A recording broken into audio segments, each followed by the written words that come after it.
Welcome to the Love Lab Podcast, a safe place to get real about sex. Whether you're a man, woman, single, or couple, this is the show for you. We are your hosts, Kevin Anthony and Céline Remy, and we are here to guide you to go from good to amazing in the bedroom and beyond. All right, welcome back to the Love Lab Podcast. This is episode 165, and it's titled, How to Get Your Partner to Do What You Want. Ooh, I think we've already triggered some people. What? You can't do that. You don't try to get your partner to do what you want. Well, you may think so. I mean, so consciously they are their own person. Pretty much everyone still tries to get the partner to do what they themselves want, not always what the partner wants. Yeah, so hang in there because we're going to talk about how most people do it, why what most people do does not work, and what you could do that's better, that would actually give you a better chance of getting what you want than the current strategies that you are most likely employing. Yeah, and this whole show came from a conversation we were having yesterday with a friend, and we were discussing some of the differences between the masculine and feminine and how women, we try to get stuff done and the certain way we do it. And then Kevin was kind of explaining what happens when you try to complain to get him to do things. And so we're going to dive into that, which I'm really excited because, again, these are generalities, but we see a lot of people, myself included, in some of these patterns. And I had to learn to not do it this way because I think most of us are our role models, our parents. It's always like, don't do it this way, or we're going to tell you what not to do, or we're going to force you. If it's your parents, they're forcing you to do what they want, and then you try to make them pay later for that as well. Yeah, so two women and myself, I think the ladies found it enlightening yesterday. Ooh, well, let's see if you can do that again, Kevin. I will do my best. Okay, let's give a big shout out to our sponsors today's Power and Mastery. So if you want to join the secret club of men who are great in bed, then check out Power and Mastery at powerandmastery.com. It is the most complete sexual mastery training for men, whether you want to have harder erections, last longer, or increase your sexual skills. There is something for you at powerandmastery.com. Okay, so we're going to get started by kind of talking about how do most people go about getting what they want. When we say what they want, what are we talking about? Well, it could be how to get your partner to clean up after themselves, or how to get them to take out the trash when it needs to go out, or how to get them to turn off the light switch that they never turn off, or how to have them appreciate you or show up for you in the ways that you need, like how to give you more blowjobs, how to get more sex. Yeah, well, it could be any of those things. How to get help with vacuuming, you got it. So everybody has needs. And when you're in a relationship and you are a partnership, then, you're hoping that your partner will step in and help you with the things that need to happen in life, or the things that you want, or the needs that you have. And sometimes they do, and sometimes they don't. And when they don't, we tend to employ strategies to try to get them to satisfy those needs that we have. So what are the top 3 strategies that people use? Number 1, and Céline, you wrote it in all caps because it's that common and that awful. Complain. So there's this whole idea that in order to get what you want and your needs met, you just need to complain often enough and hard enough. Well, here's the truth. I don't know about you, but no matter how much I have complained in the past, it still did not get me where I wanted. And that's once I finally learned to not complain and do different things, which we will be teaching you all about in today's show, that I started to see results. So complaining is this place that we get into. And I think a lot of women, it's our default, where it's natural when women get together and they're like, doing this whole thing of like, oh, and this happened, and oh, my husband doesn't do that, or oh yeah, my hair's not good, and no matter what I do, I can't lose weight. I mean, always like focusing on that negative and complaining. That's how people do it. And they think if I do it really loud enough, maybe the person's going to hear I'm not happy and they're going to do something about it. This one, okay, I have a couple of things to say about this one. The first one is I have seen so many women throughout my lifetime employ this strategy, and I have not once ever seen it work. Yet, I still continue to witness women doing this one. And it's not just women. I mean, sometimes men get into this one too. It's not necessarily their default, the complaining thing. Some men will, but that's not the one that they usually go to first. It's not their favorite tool in the toolbox. But I'm just amazed at how many people do this, and it absolutely doesn't work. In fact, in most cases, it gets you the opposite of what you want. And we'll talk about why these things don't work in a little bit. But just know that if you're employing the strategy of complaining in an attempt to get your needs met or get work done around the house, it's not going to work ever. And all it's going to do is make your relationship worse. So don't do it. Number 2, people try to coerce each other into them doing what they want. Yeah. So this one may seem similar to number 3, but I want to make a distinction between the two. So when we talk about coercing, this is where, well, if you do this for me, I'll do that for you.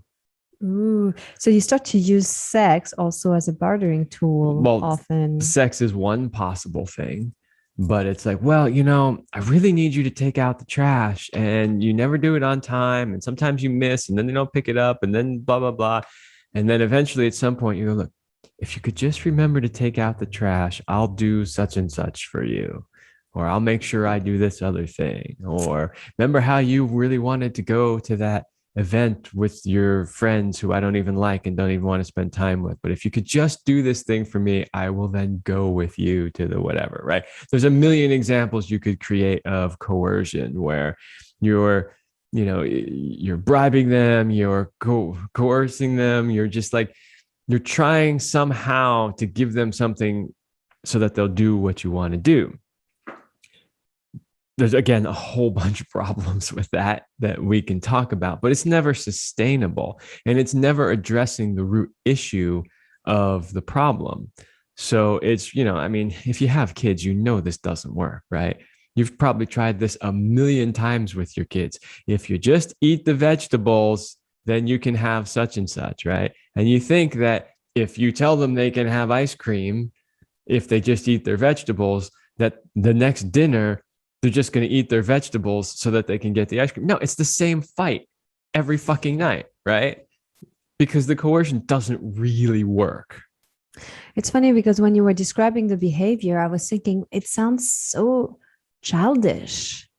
Like it feels like it's not very grown up. Well, it's not, but at the risk of alienating most of our audience, I just have to drop a truth bomb here and say that most adults emotionally act like children. They just do. And I'm not just saying this to dump on people and say, you're a bunch of idiots or anything like that. But, if you study psychology, like mainstream psychology will tell you that most people are stuck somewhere between about 5 and 7 to 8 years old in their emotional maturity in the way that they handle situations. So it is a very relevant observation that you just made, that it sounds childish, because it is childish. It's the way, see, you have to understand children to really understand why it's childish and why children do this. Children do not have the intellect developed yet that adults have. Children do not have the vocabulary that adults have yet. Children do not have the experience that adults have yet. And especially when they're very young and they can't even talk yet, they have no other way to get their needs met than to manipulate you. that, and I'm not trying to say kids are bad or mean or evil or anything like that. Oh, they manipulate. I'm just telling you, it's the only tool in their toolbox to get what they want, right? So when they want to eat because they're hungry, they don't just give you a sign language sign that says, I'm hungry, feed me. What do? They cry like hell, like someone's torturing them, right? That's to get your damn attention so that you'll do what they need you to do. That is actually a manipulation. And you'll see this very often, right? If you've ever been a parent, you've probably seen this 1,000 times, more than 1,000 times. You might see it 10 times in one day. But that is, the child's doing something and they trip and they fall down and they hit the ground. They don't cry immediately. They look at you first to see how you react. And if you have a big reaction, you go, oh my God. Then all of a sudden, boom, here come the screams and the cries, right? Now, if it really, really was a problem and really hurt, they would have cried instantly. And as a parent, you learn to know the difference, right? You know the ones when they crash and burn and it's just instant tears. They don't even look at you and they just bawl it. You know they're hurting. But when they give you that momentary pause first, you know what they want is your attention. And they're manipulating you through tears in order to get attention because they don't have any other, they can't sit there and go, that really hurt and I really don't feel good. And right now I'm really sad that I fell or whatever. And I really just need you to give me some attention. They can't do that. So they cry, right? So I don't want to go too far down the children rabbit hole here. But the idea is your observation, Céline, was absolutely correct, that it is very much a childish behavior. So you kind of started to talk about number 3, which was manipulation. And I think number 2 and 3, between coercion and manipulation, they're somewhat similar, and yet they are a little bit different. I also think that in the manipulation, sometimes it's even more calculated. Well, so that's the difference, right? So in coercion, it's open and upfront. If you do this, I'll do that, right? That's one example of coercion. In manipulation, you are scheming behind their back. Well, okay, here's what I'm going to do. He never takes the damn trash out, right? And I'm really getting tired of this. So I'm purposely going to leave a bag of trash like right at the bottom of the stairs, so that when he comes down, he has no choice but to trip over. He'll probably knock it over and he'll get really angry and frustrated. And that'll motivate him to finally take out the damn trash, right? That kind of stuff, that manipulation where behind the scenes you're working to try to get what you want without being upfront with your partner.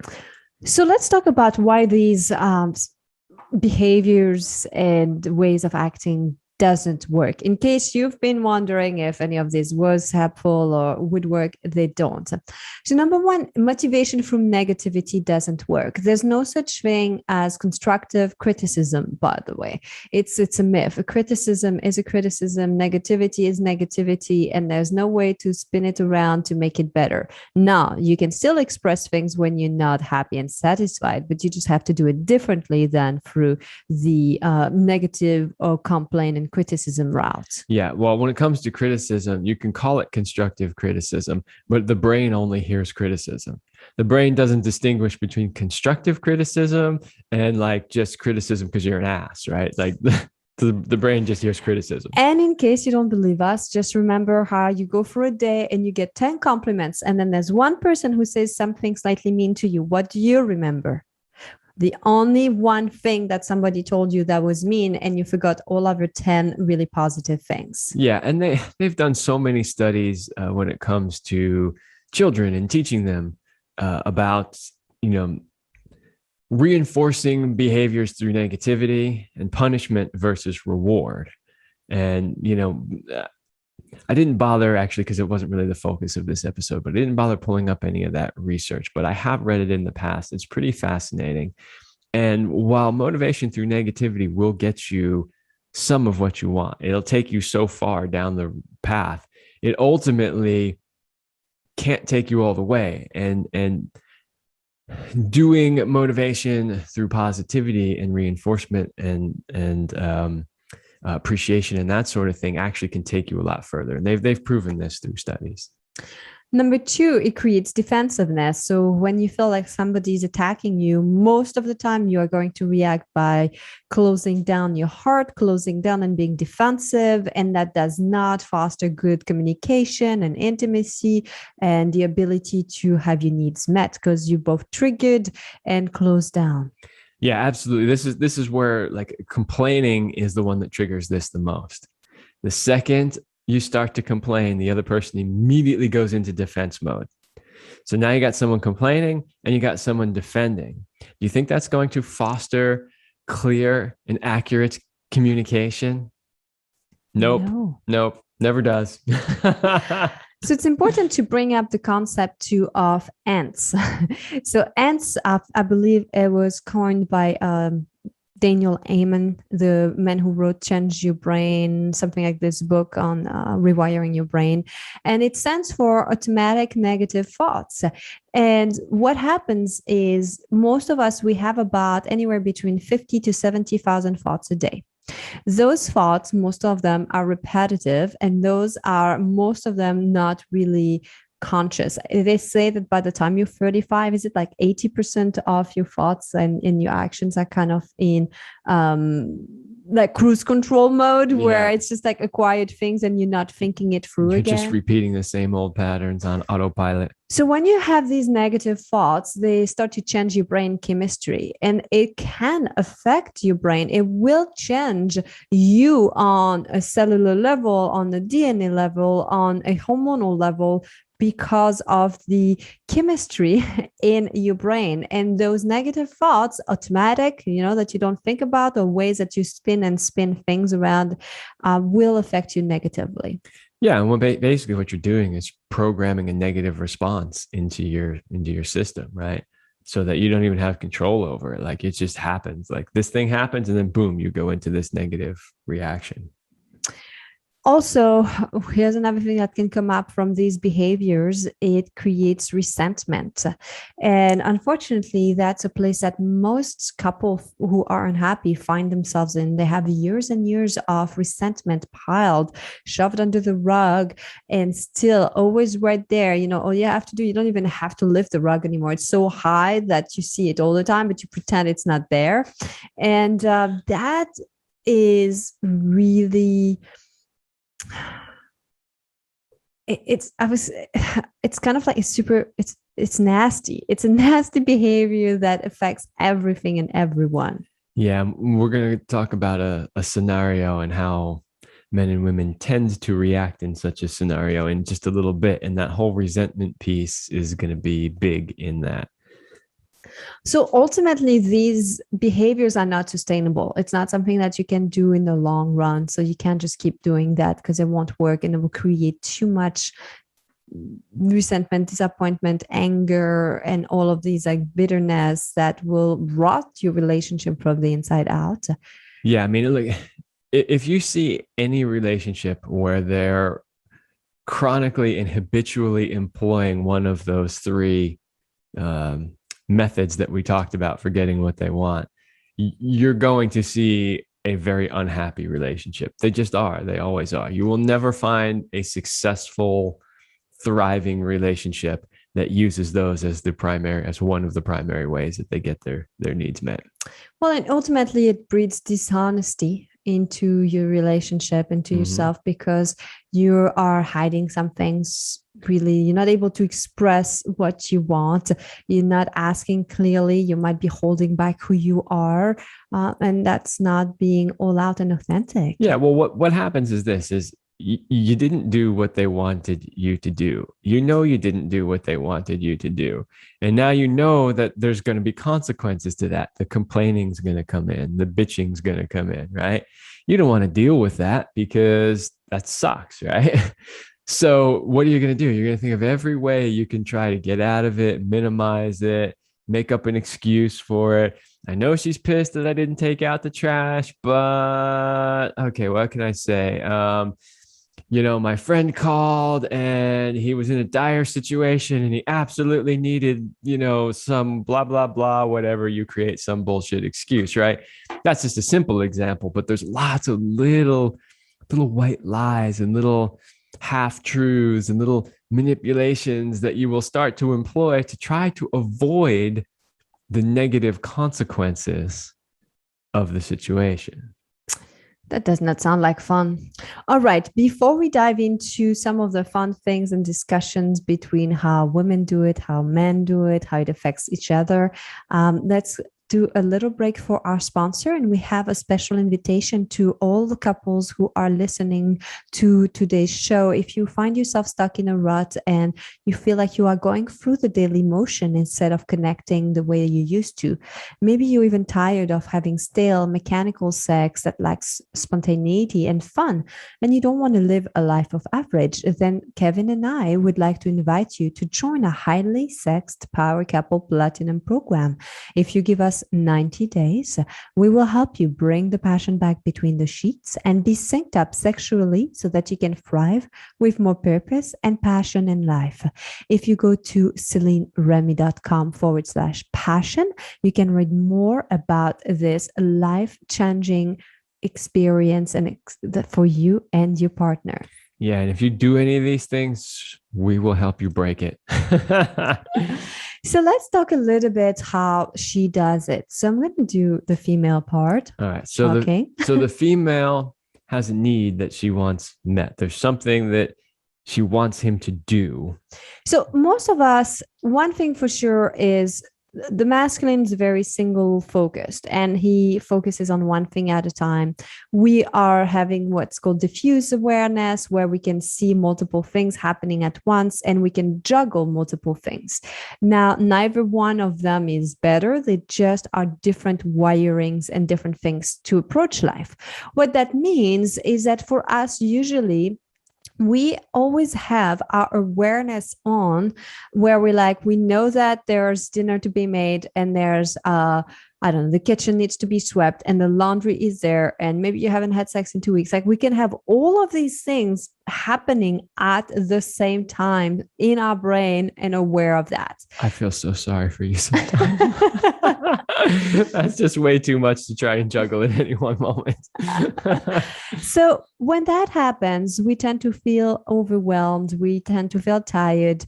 There's also often a part where women think that nobody gets it done the way they do. So if things need to happen right, then I'm just going to have to do it my way, because he's never doing it the proper way anyway. So usually we tend to reach a point where we are over our heads in terms of what we can do and the time we have and our energy level. So the solution that usually happens is once a woman reaches that point, she will start to complain, to nag, to bitch, to just try to see if he sees how unhappy I am, then he's obviously going to do something different because he can see I'm unhappy, and that sucks. Yes, but there are some problems with this strategy. First of all, we may not have any idea why you are so unhappy.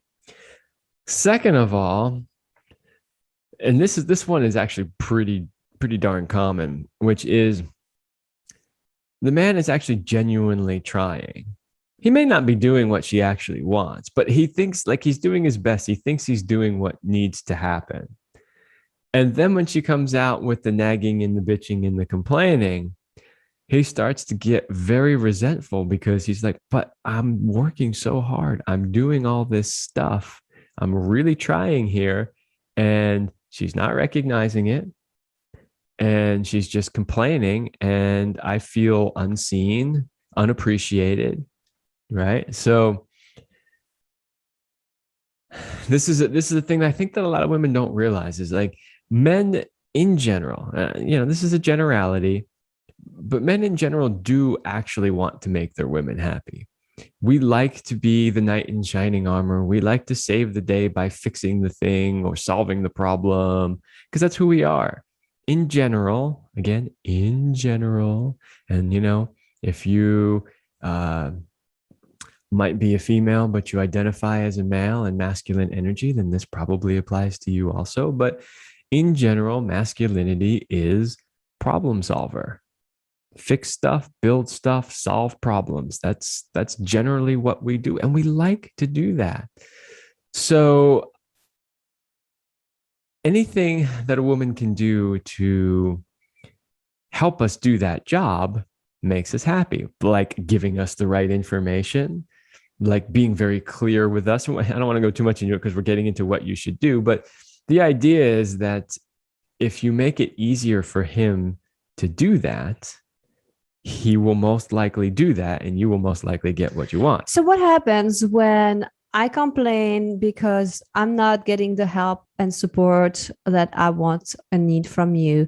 Like, what's your reaction? So as a woman, I'm thinking if I complain hard enough, he's going to change. And usually with other women, that's how we communicate. If we complain, then girlfriends are like, oh yeah, then we should change it because she's not happy. And that's how it works between the females, but doesn't seem to work in the male-female relationship. Complaining never works. Never, ever, under any circumstances does complaining work, for a couple of reasons. If we didn't do what you wanted us to do, and let's just say because we were being lazy and we just preferred to sit on the couch and watch the TV and we just didn't do it, well, the complaining doesn't work in that case, because now we know we didn't do what we should have done and we kind of feel bad about it to begin with, and you're just making it worse.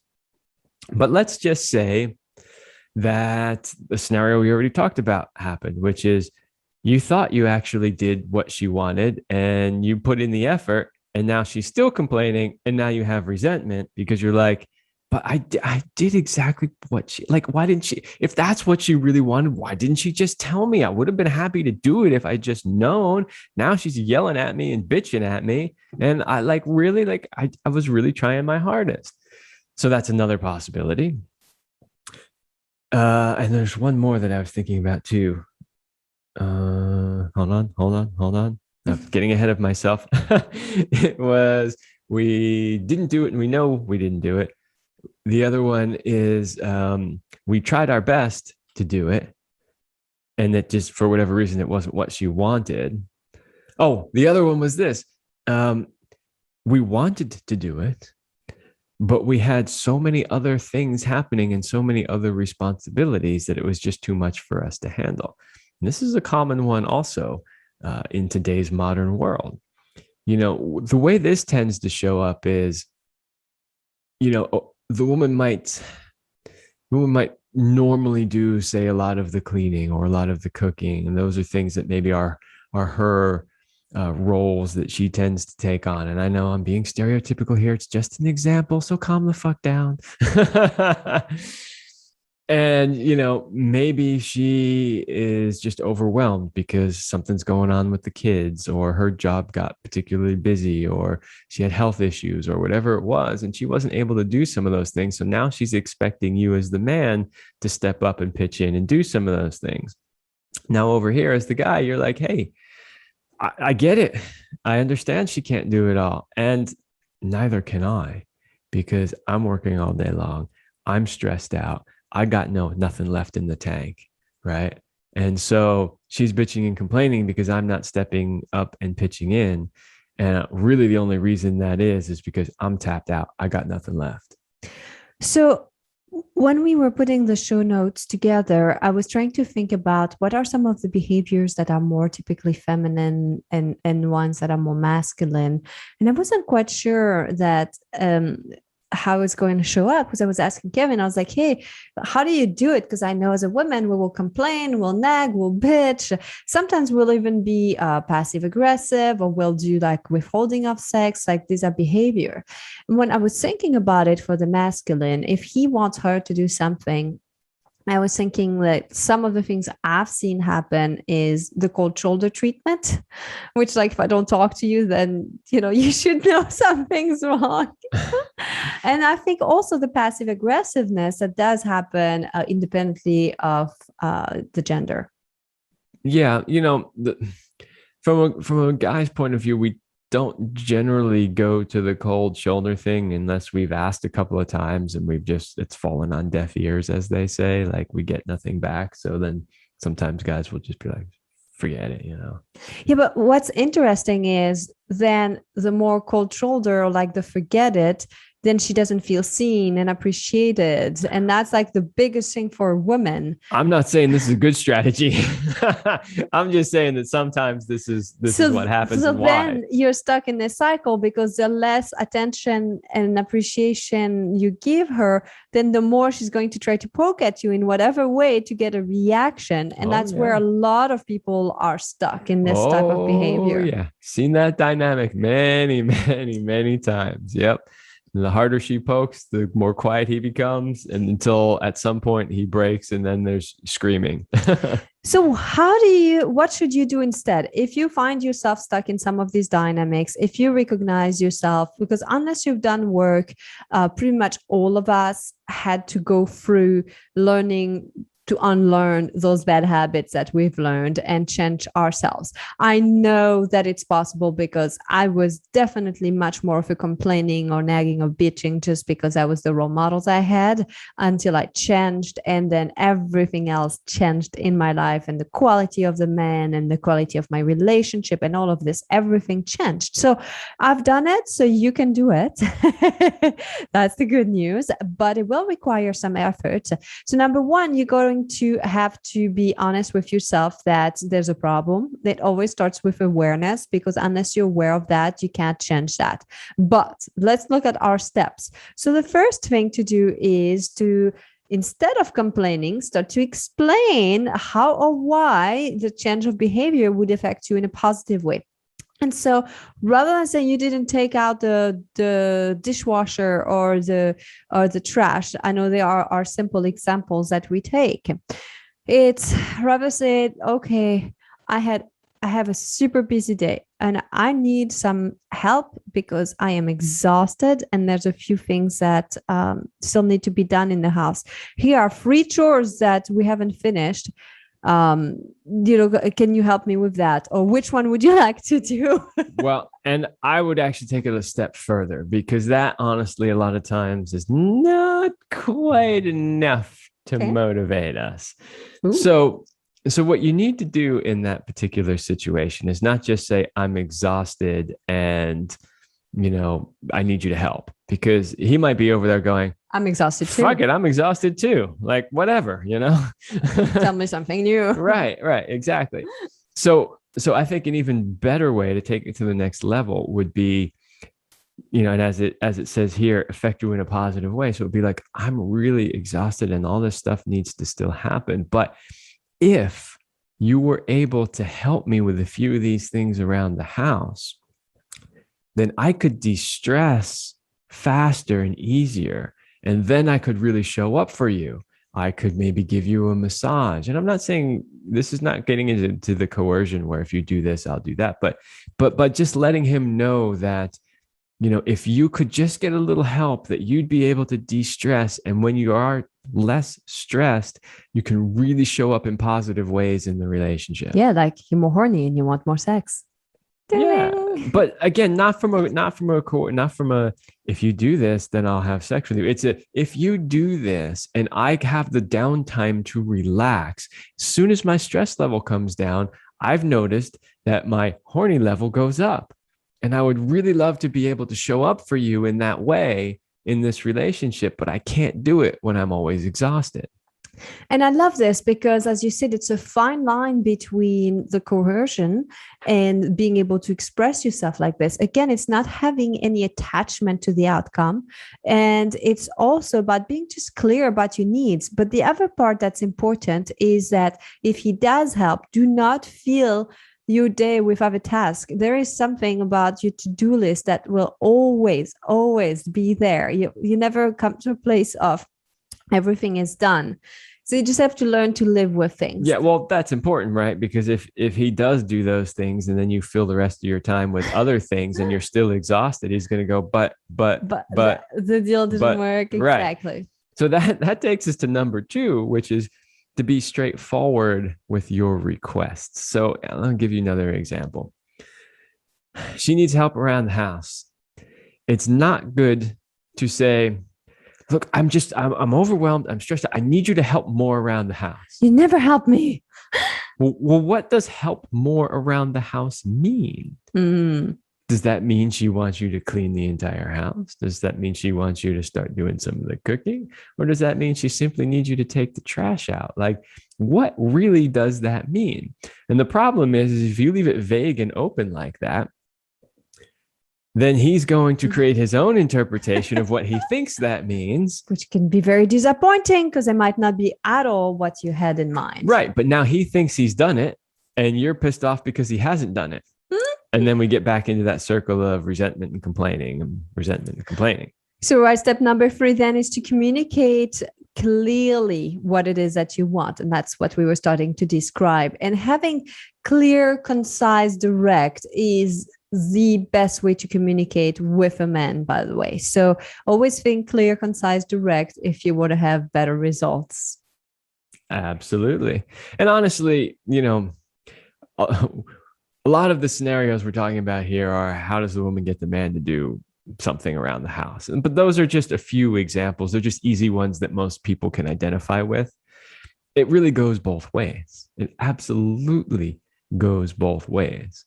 And so, if a man is trying to get his needs met and having a woman do the things that he wants, again, the same thing. Don't complain. Let her know how this would positively affect you and how she may also benefit from it.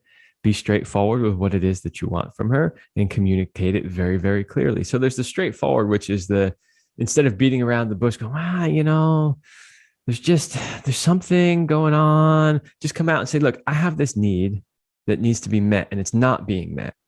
And then you want to communicate super clearly about what that need is, what things the other person could do to meet that need.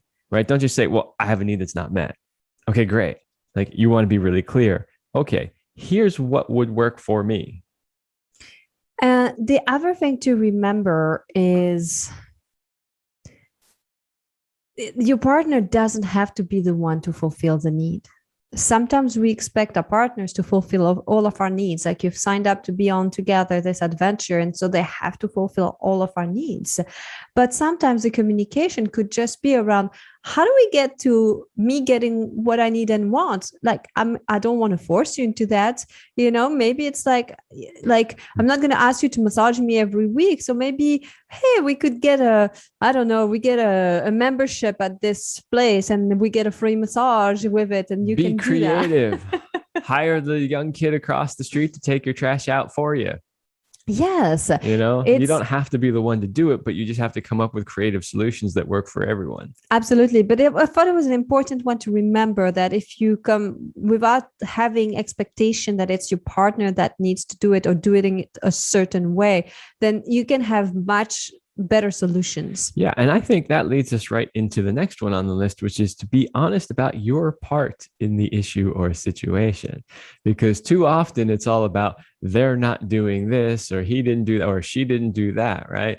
You need to be really honest about how are you showing up in this dynamic that is either inspiring or demotivating them from doing what it is that you want. And that one is really hard for people to do. But I love that you brought the term inspiring, because that leads to our next step, which is be sure to appreciate the areas where the person is doing a good job. And this is what inspiration is all about. It's focusing on the appreciation on all the things that are working, because even if there are a lot of things that you guys are struggling with, there are areas that are working, and you need to start to switch things around. Happy people have a balance where they have an 80% positive and 20% negative. Unhappy people tend to be the opposite, so 80 negative and 20 positive. So you need to switch that around in your brain. Remember, we talked about the ants, the automatic negative thoughts. You need to stop when you have a channel that's the crappy channel in your minds. You just need to change the channel onto something more positive and redirect until it becomes natural. And if you start, like, I think in my relationships, I've seen the growth that happens through appreciation versus complaint is so different. And what happens when you focus on the positive is everybody gets happier and feels happier too. Yeah, and I want to say, you're the one that in our relationship introduced the appreciation game, which is something that we teach all of our couples. And I think it's fantastic. It's had such a positive benefit in our relationship. We put it out there on podcasts and videos. We teach it to our clients. And what's really cool now is I'm starting to see other people out there teaching it as well. And that's great. I mean, we don't own it. I'm sure somebody invented it before we did too, but I'm just really excited to see other people out there passing this along because it is such a powerful tool. And in case you haven't heard it, the appreciation game, just every day share with each other 3 things that you love about each other. And you don't have to be stuck at 3. Sometimes you can be greedy like me and ask for 7 and anything in between, but at least do 3 and do those every day. And it could be anytime during the day, or it could be just before you fall asleep if you sleep together, because it's a really nice way to focus on something positive, because usually the last thoughts we have before we fall asleep is what we're going to think about during the night. So if you focus on the positive things about your partner, you're going to think happy things and happy thoughts and dreams. Yeah, you've even asked for 1 million a few times here and there. Obviously, yeah, but then I settled. Then I settled for 1,000, and then I said, okay, I'll take 10. You're going to you can't just go straight with 10; it'd be too much. But if you go like from a million to 10, you go like, I can do 10. It's like bargaining, right? You always set the price high, and then you make it sound like they're like stealing your firstborn child, when they give you their offer, and then you meet somewhere in the middle. Absolutely. Well, let's talk about our last step here. Realize that many times people are doing the best they can, even if it's not up to your standards. And so, especially when you're in a relationship, assume the best from your partner. Know that they're doing their best, and our best will vary depending on our health, on our energy, on times we are in life, and if you assume they did their best, then you can have more compassion. Absolutely. And we're not saying to just always say, oh, they must have, because sometimes people are lazy, sometimes people don't keep their word and they don't do stuff, but a lot of the time, this is what we observe in relationships when we're working with people, is that most of the time they actually genuinely are doing their best. They're trying. And from our point of view, sometimes as coaches and teachers, we're sitting there going, whew, that's really not very good. But we can at least say they're trying. And there is absolutely something to be said for in good faith trying. Like, you're doing the best you can with what you have, and there's always room for improvement. So you keep working on it, you keep practicing. But if you can realize that, if you can really take a step back from the triggers of the situation and realize he or she is doing the best they can with where they're at this point in their life, you can have a little bit more compassion. You will maybe get triggered less, right? And you can work more as a team to try to improve, both of you. So if there's only 2 things you're taking away, is stop complaining, bitching, moaning, and negativity. As a matter of fact, make a commitment to not do it for 30, 60 days and stick to that, not share that with your partner. And then introduce the appreciation game of at least 3 things that you love and appreciate about one another as a daily practice. If you do this, it will change your relationship.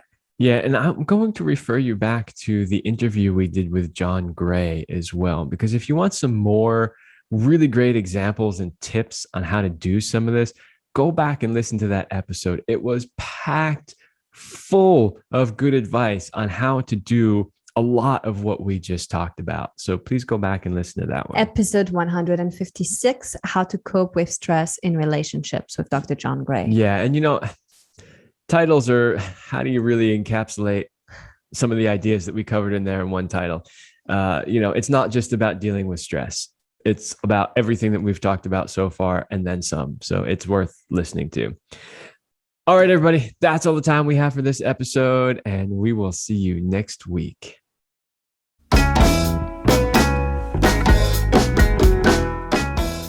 We hope you like this episode of the Love Lab podcast. If you enjoy this show, subscribe, leave us a review, and share it with your friends. And for more free, exclusive content, join us in the Passion Vault at CelineRemy.com/vault.